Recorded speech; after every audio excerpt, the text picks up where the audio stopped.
Hello and welcome to Battle Report number 12. So we're back with the Masters Open. This is game 5 of 6. Normally tournaments are generally 5 games long, but because this is matching the UK Masters, it was 6 games long. So I've got another one matched after this game. But for now, my Kingdom of Equitaine has been drawn against Vampire Covenant. So let's take a look at the lists. So we're on to game 5 and I still haven't picked my other detachment.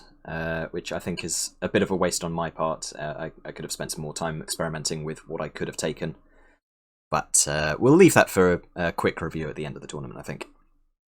So give it a pause if you haven't seen this list just yet.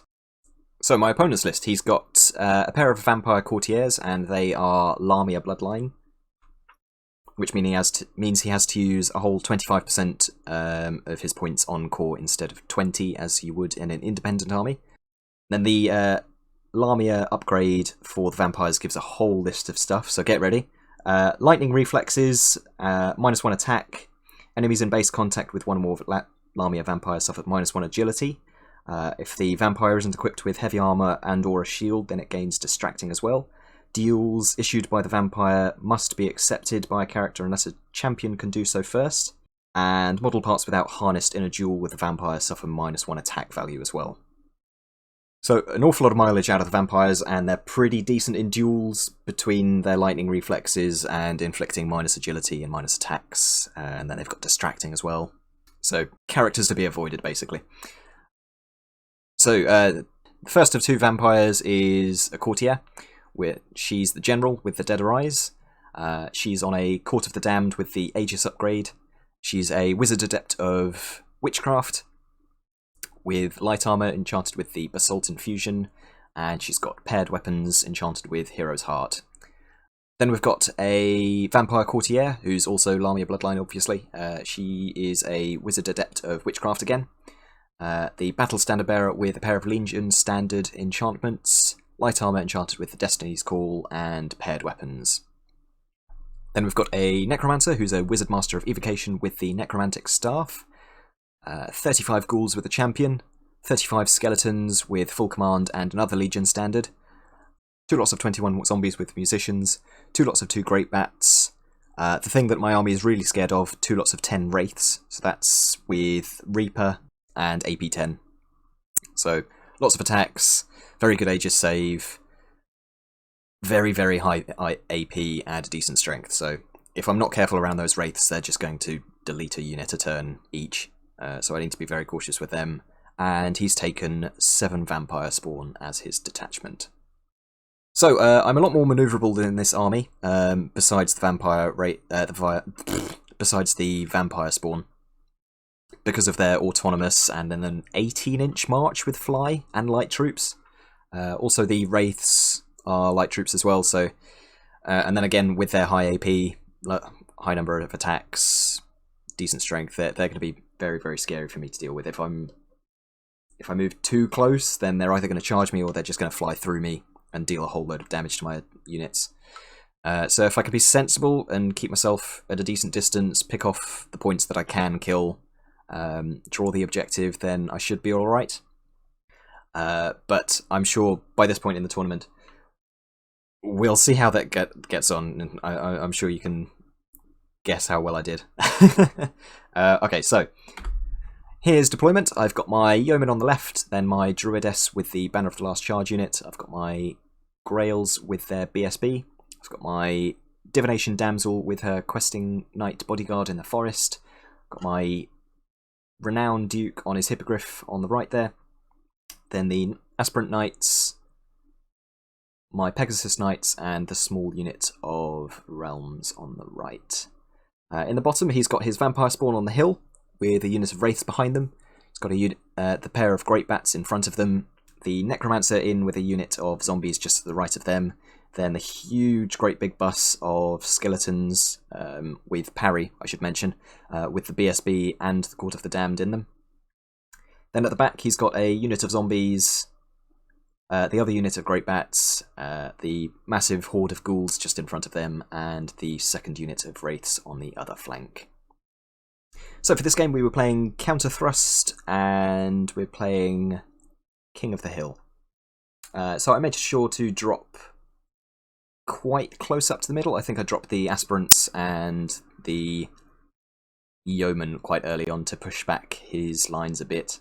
And then the secondary objective, I chose the water terrain in the bottom right for me to score and for him to protect. That should be.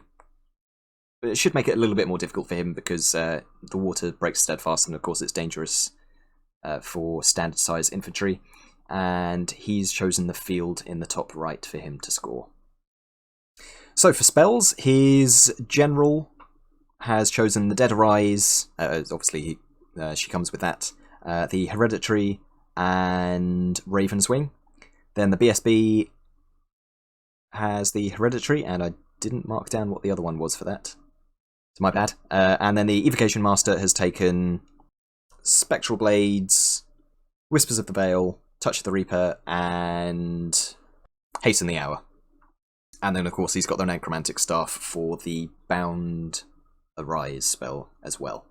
For my spells, I've got Hand of Heaven on my BSB. That's what he rolled this turn with his Crown of the Wizard King. Then my Druidism Adept has taken Master of Earth to give me a little bit of magical shooting against those Wraiths. And Summer's Growth, obviously. Then the Divination Master has got Fate's Judgment, Scrying, the Stars Align to give myself divine attacks in case I end up in combat with the Wraiths, and Unerring Strike. So we do my Vanguard. I move the Pegasus out to the right, and with nothing else on the left there and nothing to threaten the Yeoman, I move them 12 inches forward. If I can get round behind the Wraiths, then I can start... Well, I can shoot at them occasionally, and I can just stop him from moving too freely on this flank, is basically the plan with them. And because they're so cheap, I'm happy to use 130 points of Yeoman to distract 400 points of Wraith for the game. And of course the Vampires don't have any Vanguard, so we'd go to, unbelievably, my turn 1. I managed to win the roll-off. I think I had fewer units to deploy, so I got down before him, and then I rolled it, won the straight roll-off. So I move up generally pretty cautiously. Obviously he's got an incredibly long charge range with those Vampire Spawn, and it's an awful lot of Strength 5 attacks, with Battle Focus as well. So if he rolls well, then he can just obliterate one of my units. So and also, I need to be very concentrated with my combat power, otherwise I'm just going to get stuck on those infantry blocks. So really I need to be staying away and scoring small points throughout the game, rather than throwing myself in, because I'm just going to get ground out by the regrowing infantry and more grindy combat units that he's got. I move on a little bit more aggressively with my Pegasus Knights though. Where they are, they're within 12 of the Wraiths, but not far enough for them to move all the way through me, and with the impassable terrain they can't move onto me and then back off a little bit. So that's just to keep them pinned and to give me an option to fly over if he ignores me and get behind his lines. And the Yeoman on the left move all the way up and then stay far enough away that I don't get a terror check from those Wraiths if they decide to turn around and start heading towards me. We go through to magic. I get Oaken thrown off and I try Master of Earth on those Wraiths at the back, but he dispels it, so nothing particular happens there. And we go to Vampire's turn 1. So he charges the Pegasus Knights with the Ghouls there, which I flee. I roll high enough to get away from him. I pass through those Realm Knights on the right there, and they pass their panic check. He also goes with a charge from those Wraiths on the right into those Realm Knights there, but as he needed a 10, I decided that I could hold that and hope that he doesn't roll high enough to catch me, which he doesn't, so he fails forward with both the Ghouls and the Wraiths. He moves 1 unit of Great Bats right up into the face of the Grails and the Realm Knights with Banner of the Last Charge to chaff them up for this turn, so they can't move up too aggressively in the coming turn. Important note as well is that the Grail Knights are in the flank of the Bats, so I can't really charge them with them, it'll just be the Realms going in. Otherwise, he moves the Great Bats over from the lake to the left behind this Vampire Spawn and shuffles forward a little bit. So post-magic, I'm I think that's Spectral Blades on the Vampire Spawn there. I'm not sure what's on the Necromancer's zombies there, but he casts Arise, which I let off. I'm not particularly interested in getting into combat with either of those big blocks, so you know, whether there's 20 or 40 there, I'd like to avoid combat there, so I'm not worried about him growing any more of them. But he grows an extra 5 skeletons and 15 zombies here. He's just yet to add them in before I add this picture. And we go to Equitaine turn 2. So he doesn't get that many zombies off there because they bump into the front of the Great Bats before all of them rise. So I rally my Pegasus Knights on the top right there. They turn around, ready for next turn. The Questing Knights move up to occupy that wall. In case the Vampire Spawn go for a long charge, I'll be distracting at the very least. And I charge my Realm Knights into the Great Bats to get rid of them, ready for next turn. With how the ghouls are positioned with the impassable terrain, they're not going to be able to wheel to charge me next turn. So I move up more aggressively on this flank because there's a little bit of a blind spot there. He can still charge me with the skeletons, but that's going to be a 10 charge. Long enough that I'm not worried about it at the very least. And with the Black Knight's Tabard, I should be pretty safe. Like, even if he were to charge me and kill me, I'd still be there for him to then get flank charged by my units. So, this is after everything. Of course, I don't get any shooting off because I've only got the Yeoman in there, so they miss with their shots. But Master of Earth kills a pair of the Wraiths in the bottom left. I kill the Great Bats in combat, and I think I forgot to mention, but I shuffle a little bit away with this small unit of Realm Knights on the right there, away from those Wraiths, just to open up the charge distance again from where they failed. And then we go to Vampire's turn 2. So we did go for a charge with the bus of skeletons into my general there, but thankfully he fails and just stumbles forward, I think, a full 6 inches. He moves the Great Bats up to protect their flank from the Questing Knights, and swift reforms the ghouls to start marching back towards the centre there. He also backs off a little bit with the Vampire Spawn on the left. I think he's worried that with the Questing Knights where they are, it becomes a pretty short charge, as I've got advanced 10 against them because they're causing fear. So he backs off a little bit, but of course he's in a pretty good position to countercharge me if I choose to charge anything next turn. He's also backed off a little bit with the ghosts behind the hill, so I can't see them anymore with the Druidess for Master of Earthing them. And I believe he tries another charge with the Wraiths on the right into my Realm Knights again, but doesn't roll far enough to go through the impassable terrain, so he sticks there again. After magic, he gets Spectral Blades off again on the big unit of skeletons, and he casts the Dead Arise to bring up a new unit of skeletons in front of the Questing Knights. He's also done a wound to my Hippogriff there, presumably with a snipe spell. Either Haste on the Hour or Touch the Reaper will have done that. And then we go to my turn 3. So you remember at the beginning of the game I mentioned that if I take the small points and I dance around him, I should be able to win as long as I draw the objective and I'm sensible and keep most of my points alive. What do you reckon is the most not sensible charge here? If anyone answered, charge my Hippogriff straight into the pair of Vampire Courtiers and a whole bus of skeletons, give yourself a pat on the back. That's exactly what I did.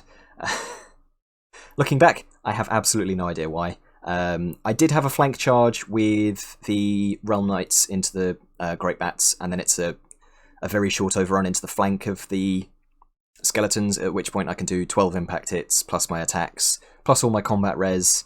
That's a huge amount of combat res. So if I do pretty well with my Hippogriff and the Knights combined, then I could be doing enough damage to potentially wipe out the skeletons if I roll well.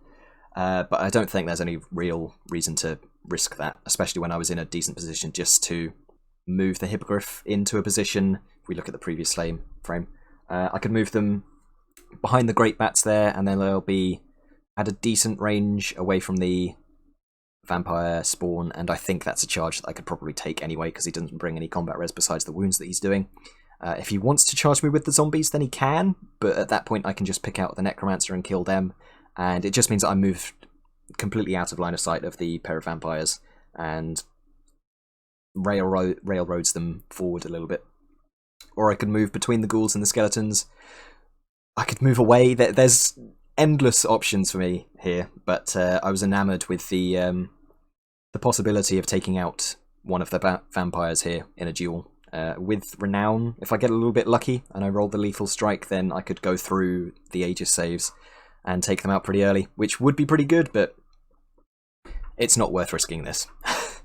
So in addition to the Realm Knights and the Hippogriff charging in there, the Aspirants charge into the half a dozen skeletons that have been spawned there. I back off again with the Realm Knights on the right. The quests and the Grails shuffle about a bit, so that they're a little bit more free for next turn. And the Pegasus Knights move up in such a way that they can block the ghouls from getting into the flank of my Hippogriff.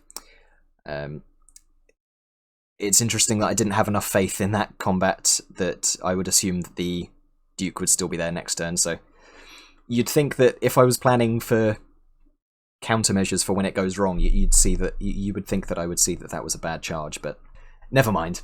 So not a lot goes off in Magic. Of course, I don't need to regrow anything. The Divination Mage isn't in range of anything, so nothing goes off in Magic, and we go through to combat. So the Realm Knights explode the bats again, make their overrun into the side of the skeletons, and then between the attacks that I've done and the combat res that I've brought in, I wipe out the skeleton. Well, I nearly wipe out the skeletons, so I bring them down from about 40 down to 10 guys or so.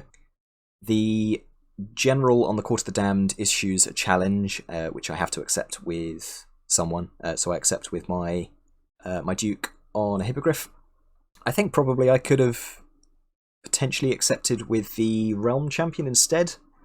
But I mean, that means his impact hits go in there instead. So I don't do great in the duel there. I think I did manage to roll 2 lethal strikes on the General there, but with a 4+ Aegis, even with divine attacks, she makes one of them, and then I roll just a 1 on the multiple wounds D3, which is a shame.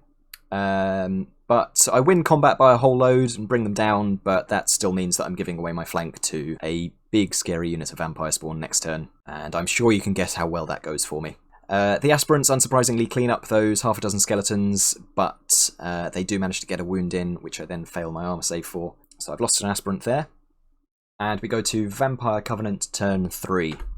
So predictably, he charges the Vampire Spawn into the flank of my Realm Knights, and the Ghouls go into the front of my Pegasus Knights. The Wraiths on the left forget about the Realm Knights and start moving in towards the centre, to where my more scary units are.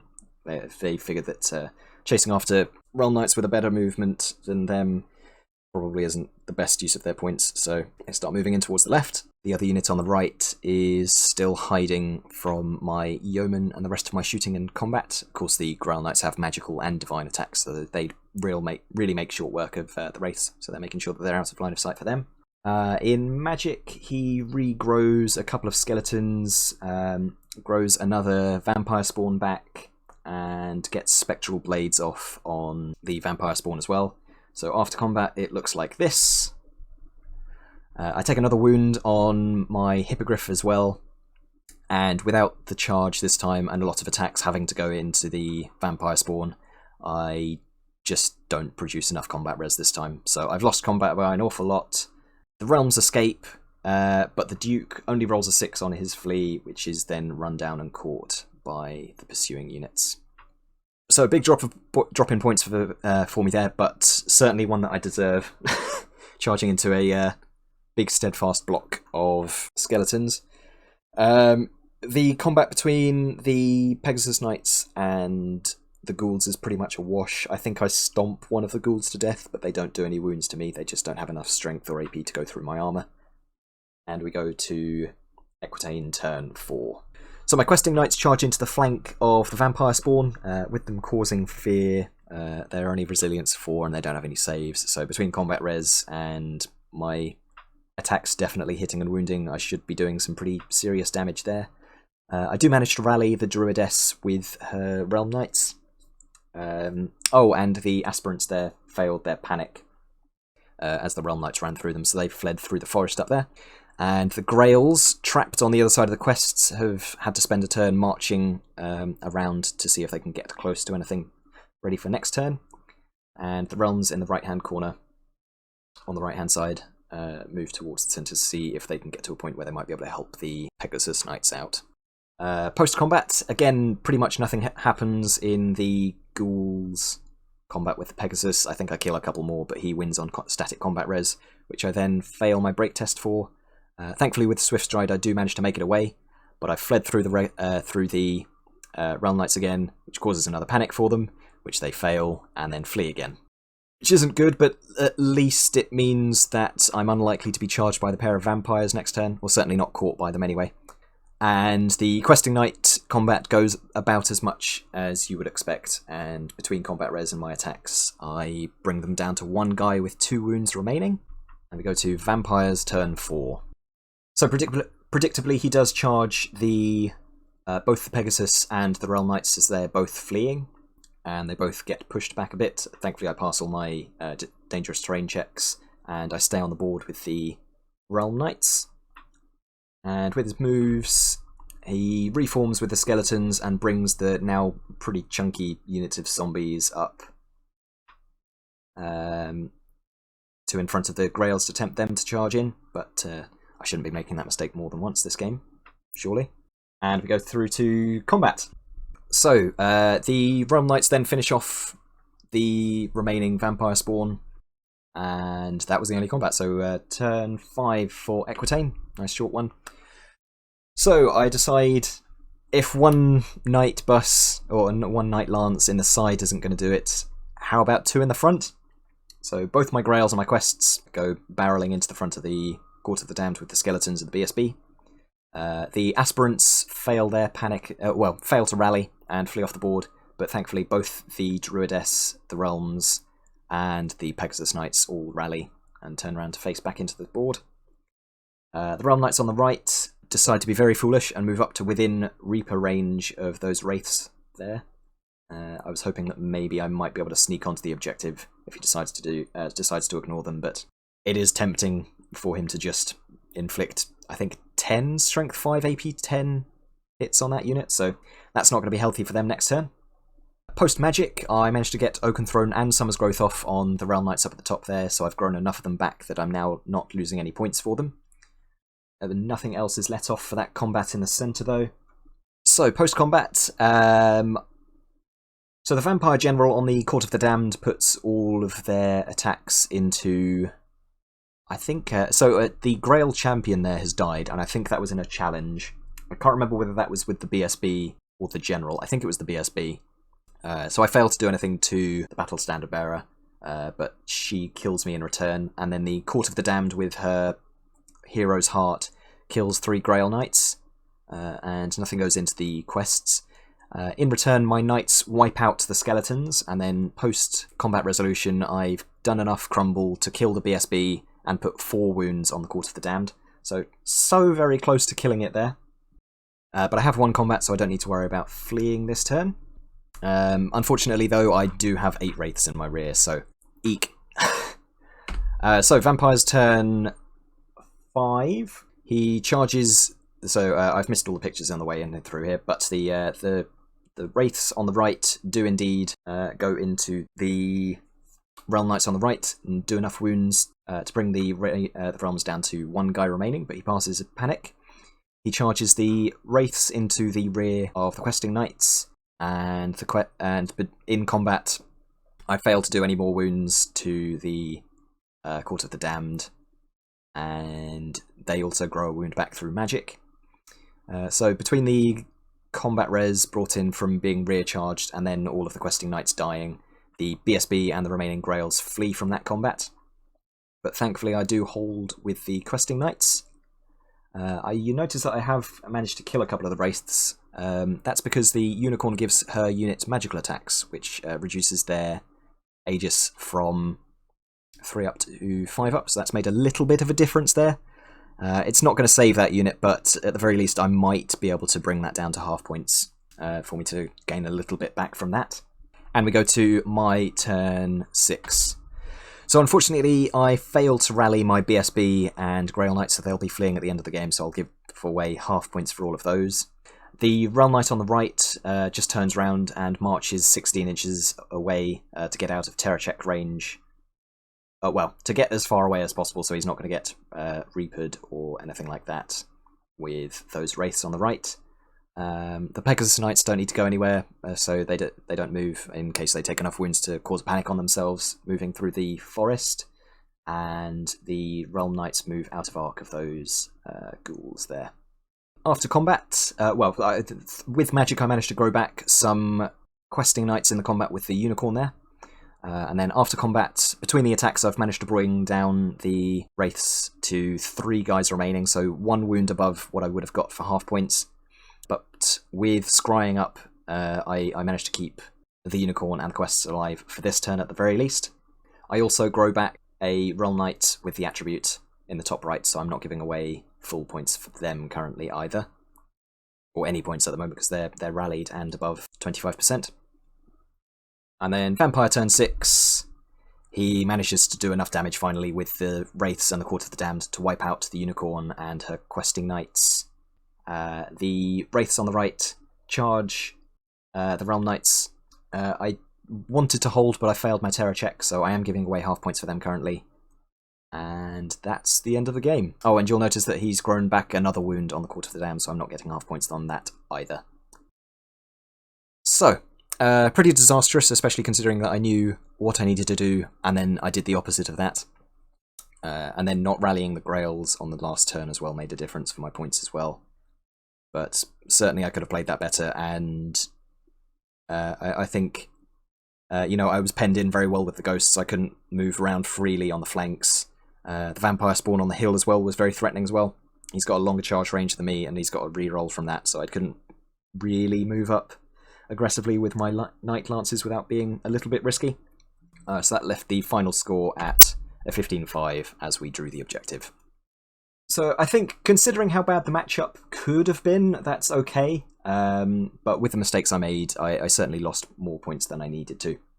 But credit to my opponent, he made sure to take advantage of those mistakes and caught all my units that I gave away, or made mistakes with, and then made sure to outgrind me. And Vampires are just they're a tough army to play against, especially when you don't have an awful lot of grinding power. If you charge into a block, you really need to make sure that you're going to kill it, and not hope that if you roll well that you're going to kill it. So a bit daft on my end, I think. So, thank you very much for watching, and I will catch you in the next one.